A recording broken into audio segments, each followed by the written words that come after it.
Hi everyone. In my today's video session, I'm going to explain about the need for user acceptance tools like Fitnesse. Okay, a very popular tool which is basically meant for doing the system integration tests as well as user acceptance tests. Now, what is the need for tools like Fitnesse? Now the word is moving to agile. Early and continuous feedback is imperial for any Scrum team because the world is changing. The mindset of testers also needs to be changed. Instead of finding bugs, breaking software, measuring requirements, now the testers or the QA team, the development team, and business are thinking of delivering the quality right at the first time. Test without the UI or test even before the UI is also available, which means basically we are speaking about the API level testing over here, guys. Okay. Testers are also now required to respond to change, and hence it is important to come out of black box testing techniques and not waiting until the UI is developed. Instead, begin testing intermediately deliverables as well. Okay. So till now, the mindset of testing or the manual testing is that once everything is done, once the UI is available, then they will start doing the black box testing. They are very least bothered about what's happening inside, but they are only concerned about the use business requirements and the functionalities which the client is expecting. But why? Now, this is very agile perspective. Whenever we build software, the lowest layers of tests are kept at the unit or component level, or I can say at the class level, which I have explained in my previous video, guys. Okay. Unit tests are carried out by the development team. Basically, we write unit tests at our class level to ensure the quality at the least level or unit level, or I can say the class level. Okay. These unit tests are very much technology oriented and mostly written in the same language in which system under test is written. So this is pretty straightforward basically, guys, because we do unit testing using the same programming language which we use to develop our system. It may be Java or it may be C sharp, and we will be implementing such tests using the frameworks like XUnit or JUnit. Okay.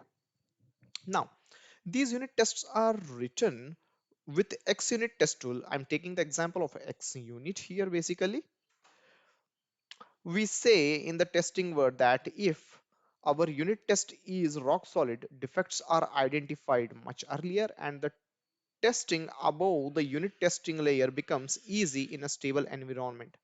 And when we talk in agile, we say that if a team is mastered the art of test driven development TDD, the unit level tests provide the quickest feedback.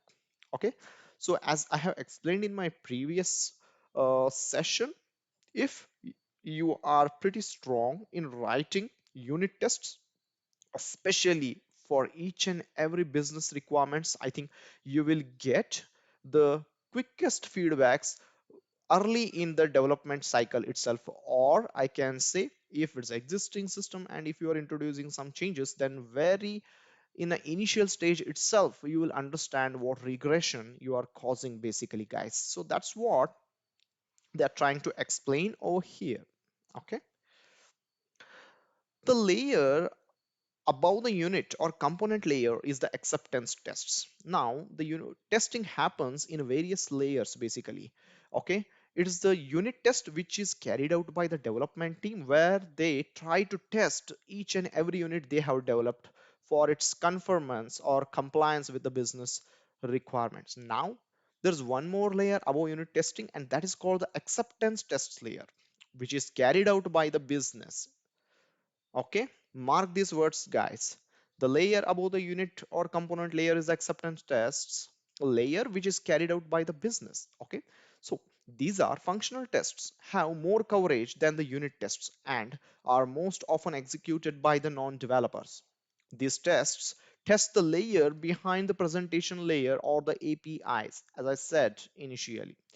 These APIs or methods, when being tested, gives a quick feedback, and by the time GUI is developed, most of the functionalities are tested. Okay, so here comes a difference between TDDs and especially these user acceptance tests. Okay, TDDs are carried out by the development team. Okay, just to ensure the quality at the unit level, but acceptance tests are different, and Moreover, acceptance tests are performed by business users team. Okay, so what happens in earlier days, what business used to do, once a developer has implemented the implementation, he did the unit testing. Okay, the feature or the user story was getting delivered to the QA team.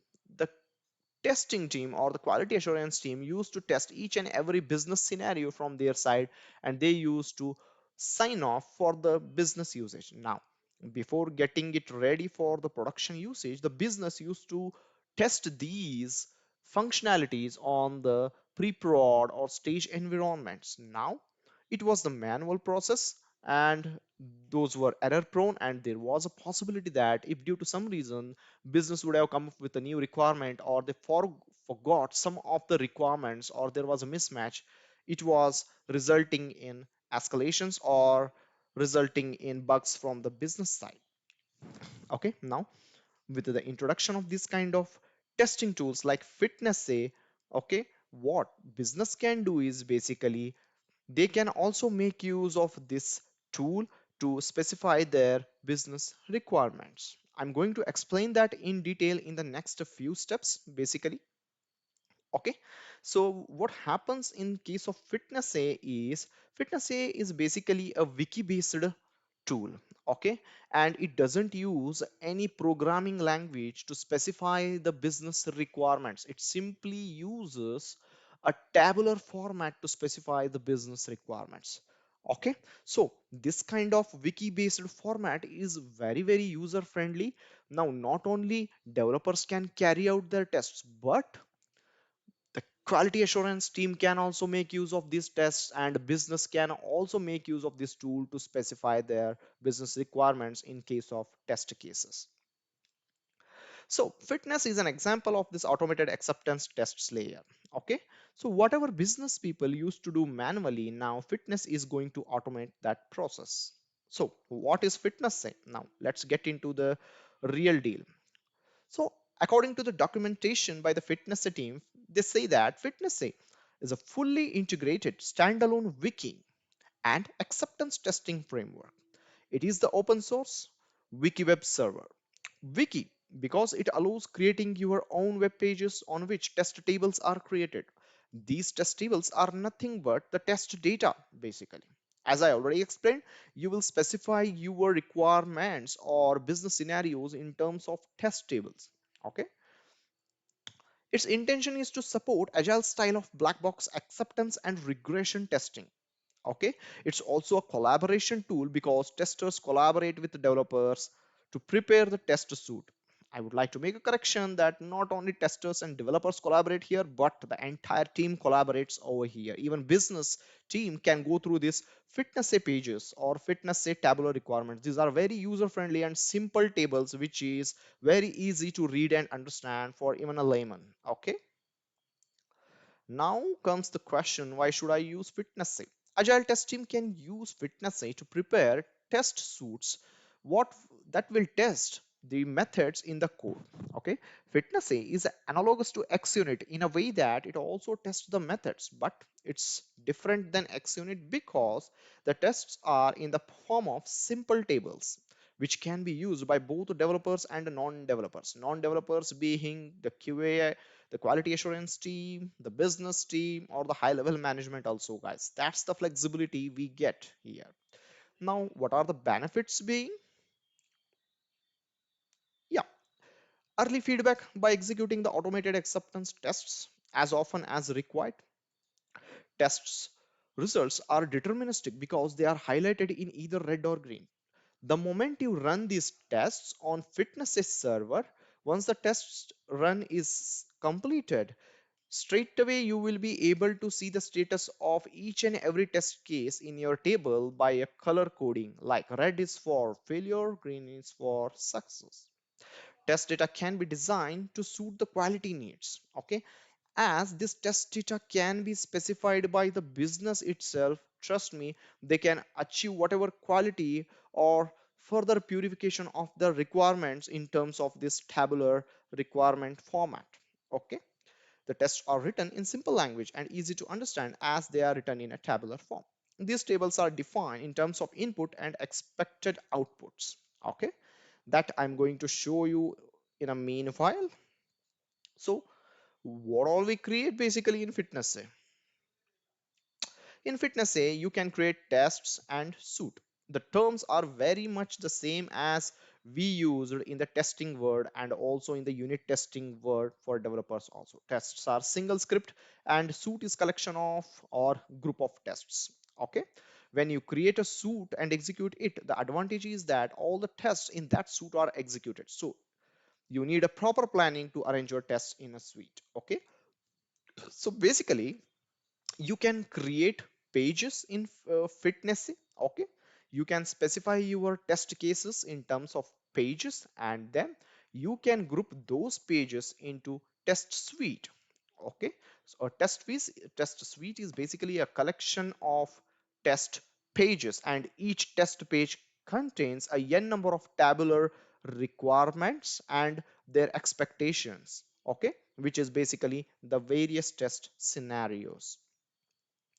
So I don't want to put much light on downloading and configuring Fitness because it's pretty simple. And if you go to www.fitnessa.org, I think you will get most of the answers to your questions. Okay, that's why I'm just showing the Fitness say homepage, how it looks, and you can see what are the features, what are how to download it, what are the various plugins for different programming languages, users guide, everything is available in this website, guys. Okay, so you can drill down further to understand how you can configure in a better way. Fitness A is basically a tool developed in Java. So when you download its version, you will get a jar file. You need to save it on your local drive and ensure that you have Java runtime installed on your machine in order to run it. All this information you can gather from the internet. There are a lot of or tons of articles written on setting up Fitness A for various programming languages. It may be C sharp, it may be yeah, it may be Java, it may be Python, okay, Ruby. There are many languages for which Fitness A has provided support basically. So this is a old image that I'm making use of. As you can see, it's official release, all these details it's showing over here. You can find it by visiting the website itself. Now, how does a Fitness A page will look like? Okay, if you can see when you click on add new page, okay, or if you go to the front page, which is the default page given by the Fitness A, you can see that you can specify the page name. Okay, you can give some help text, you can give the tags also, and you start typing your Fitness say tables, which basically represent each and every test case scenario. Okay, so this is how the editor looks like. This editor is pretty much same like our modern day editors. So whatever commands you make use of in your modern day editors or IDs like Microsoft Visual Studio, Eclipse, all those commands are applicable with respect to text editing, okay, in this tool also. So that's the flexibility they have given, and it's very easy to use also. Okay, now if you see the front page, okay, so in the previous snapshot I was in edit mode. Basically this was the edit mode. The moment you click on save, it will show you what how your page look like, as we didn't had anything in our front page basically, as it was just a tag I had put test page, so it is just showing a test page. But the moment you put your tabular requirements, okay, it will show a tabular format of once you save that particular test page. Now I would like to show an example over here. As you can see, very simple tabular requirement has been specified for a trivial example like calculator. So a very minimal syntaxes you need to learn with Fitness say. Okay, I think there are a lot of good tutorials on plural site as well as on YouTube. Okay, you people can go through and yeah, you can pioneer this. So hash define, or sorry, exclamation mark define test underscore system, you specify what kind of Fitness system you would like to use. Is it a fit or slim? Nowadays, in most of the scenarios, people are making use of slim. So yeah, you can go with slim or fit as per your technical team requirement. Then you specify the path for that application or library you have developed. Okay, so in this particular scenario you can see some simple Java service has been written and they have mentioned the path to its executable or class file. Okay, now the name, if you see this tabular format, okay, this is how you will mention the requirements. Okay, now the test requirement tables start with a exclamation mark and then the or, sorry, the pipe operator or operator I can say, and you have to mention the basically class name over here. Okay, as I have created a class named calculator, so I have to mention calculator here. And then if you see below, basically these are columns over here.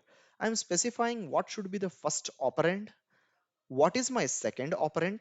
Okay, and I'm mentioning the various operations: addition, okay, minus, multiply, divide. And if you see the syntax, okay, after specifying a column name, if you put a question mark, it means basically this column represents the output, the expectation basically. So if first is a column, second is a column, these two columns basically represent inputs. Okay, and when you specify or supply various first or second operator, sorry, operands, okay, what operation you want to perform and what is the result of that, you mention in terms of these output columns: addition, okay, subtraction, multiplication, and division. So by having a question mark in the end of your column name, basically you are telling that it's output column. Again, Fitness is rich in syntax and it's a very simple syntax. You can drill down the documentation in order to understand the various constructs they provide. The basic idea of this tutorial being the power, the showcasing of the power of this particular tool to automate your user acceptance testing. Okay, so that's it. So this is how a typical fitness requirement table, okay, or a test table look like. Okay, columns, everything is a column, and there are input columns and there will be output columns. And if you see, when a business user or a business analyst create this kind of table, what he will do basically, he will give, see, he is very least bothered about your implementation that you have done in your specified programming language. Okay, for him this is a very simple format, this can be understandable by anyone. So what he will do, he or she will do, they will simply provide for the first operand they will give a value of 4, second operand they will give a value of 2. And now what are their expectations? When it is addition, it should be 6. When it is subtracted, it should be 2. When it's multiplied, it's 8. And when it is divided, it should be 2. So basically, he or she will specify his inputs and their outputs. When they run the fitness suite, okay, they expect that all the implementation that you have done is satisfying this criteria. Oh, let me go through. Once I save, after editing this, once I save that particular page, it will look something like this, guys. Can you see the class name basically which you are testing is calculator, and what inputs it receive? It receives two operands, two parameters, first and second basically. Okay, and what are the various methods given by this class calculator? Addition, subtraction, that is minus, multiply, divide. So you need to ensure one thing, that when you write a class, okay, this test case name should match with the class's name, and the methods whatever you are calling basically, that should also match with these output columns. Okay, I hope that's pretty much clear for you people. Okay, now let's take a scenario where we have given all valid data. Basically the business people have given all their valid data into this table, and we ran our application and we did implementation according to this requirement only. That's why if you see, when this test page runs, when you click on this test button, Okay, the execution will start. It will invoke your underlying fixtures. Okay, basically for each and every table that business will provide in a fitness a tool, you have to write equivalent fixture in order to invoke your subject under test or service under test. Okay, so that fixture will take the responsibility of calling your service and mapping all your inputs to the services input and calling the appropriate method or operation on your service. Okay, so that fixture will take care of that. So I don't want to drill down further, that you can do R&D on that and understand how the system works internally. So in this scenario, everything went wrong. My implementation is pretty much matching with the business's requirement, and see, everything went green here.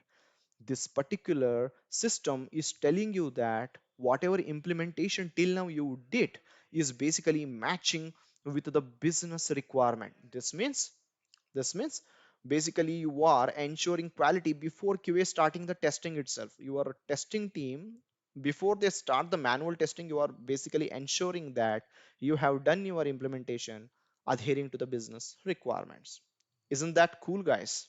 Okay. So basically, Fitness Day acts like a virtual user or a virtual business user. Okay, so after you've done the implementation, he will straight away run and he will check whether your implementation is matching with business requirements or not. So that is the cool thing. And let's take a scenario in order to show the error case scenarios. Okay, what we have done is for the various input combinations, addition should be 8, but intentionally we gave at 7, and same thing we did for other operations also. Now when we run the test, when we click on the test button, can you see? Okay, addition should be 6, but can you see, expected, because business people have set the expectation of 7 but service returned 6. Here also, in this case, in subtraction also, the expectation was 4. That's what business people had given, but service returned 5. So straight away it will tell you that the software component or library you have written is not adhering to the business requirement. Okay, this is how Fitness will tell you what are the issues with your implementation in the very initial phase of development itself. No need to go to the QA team, no need to go to the business team. Okay, simply run the test and get the results. Okay, if everything is green, you are going in the right direction. If there are failures, then you have to correct your implementation. So that is the power of this tool. Okay, so let's go to the conclusion here. Testing in Agile comes in 4 flavors. That is automated unit testing by using XUnit or JUnit like frameworks, automated acceptance verification testing like by using the tool like Fitness Say that we gone through just now, automated UI or regression test by using the Selenium or QTP, where the system will basically act as a user and click on each and every user interface actions to perform your automated tests, and manual testing, which is there from beginning, where a QA team will perform the testing. So we should try to push maximum of our testing in the unit and the acceptance layer. Okay, we should not wait till business gives feedback on your product. Okay, we should try to push maximum focus on testing at this unit and acceptance layer itself. Till now, we have been trying to keep most of our testing for the UI layer using tools like QTP and Selenium, but the disadvantage here is that these functionalities could not be tested unless the UI is developed. By the time you find a defect, the developers have moved into some other feature development. Quite obvious, right, guys? Because by the time you identify some issues, I think the dev team has gone to some other feature implementation. On the other hand, if we can test the API soon after it has been written, developers can fix it instantly. This would also result in less effort when we test the GUI, because all the functionalities are tested. You okay, and testing the GUI also becomes easy. I hope I have explained the essence of or the need for using this kind of tools. Okay, uh, I have seen many organizations making use of this tool nowadays, because this is drastically easing the load on the testing team as well as on the business team. Just see the beauty of this. Simply, it's a wiki based engine where A quality assurance team, a developer, or business can work together because we are using simple English to write our requirements. And what we are doing, we are using a tabular format where we will specify inputs in some columns and expectation in other columns, and simply we will run this tool to check whether the underlying requirement satisfies those requirements or not. And feedbacks are getting provided in the very early stage of the development. This is like a business user testing soon after the development is done. So I would recommend all of the folks, okay, if you are developing an enterprise grade application, then quality plays an important role, and time to delivery, okay, also plays an important role. If we make use of this kind of tool, trust me, it will help you to achieve a high quality software with little maintenance. Okay, with this I would like to conclude today's session. Thank you for listening. I hope it will help you with your day by day development or while setting up the new products or starting the new development. Thank you guys. Have a nice day.